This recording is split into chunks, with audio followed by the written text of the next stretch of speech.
In the diagram, the line PQ is parallel to the line SR.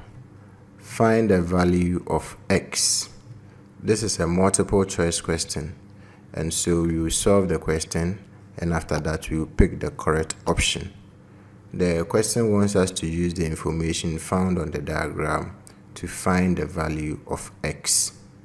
I'll begin by drawing a horizontal line through this point. When I draw a horizontal line through this point, the line will be parallel to the line PQ and also parallel to the line SR.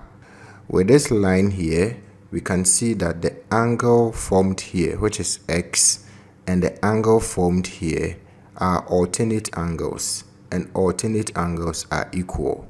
So if the angle formed here is X, then it means that the angle formed here is also X. In the same way, the angle formed here, which is 68 degrees, and the angle formed here are also alternate angles, and alternate angles are equal. So if here is 68 degrees, then it means that here will also be 68 degrees. If we consider this point, we can see that the angles around this point are X degrees, 68 degrees, and 246 degrees. Angles around the point sum up to 360 degrees. So it means that if we add these three angles, we should get 360 degrees. And so you have X degrees plus 68 degrees plus 246 degrees is equal to 360 degrees.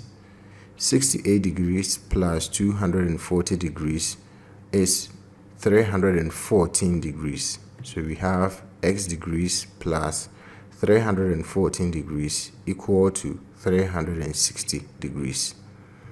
X will be equal to 360 degrees minus 314 degrees. 360 degrees minus 314 degrees will give us 46 degrees. So X degrees is equal to 46 degrees. If X degrees is equal to 46 degrees, then it means that X is equal to 46. When we look through the options, we can see that the correct option is C.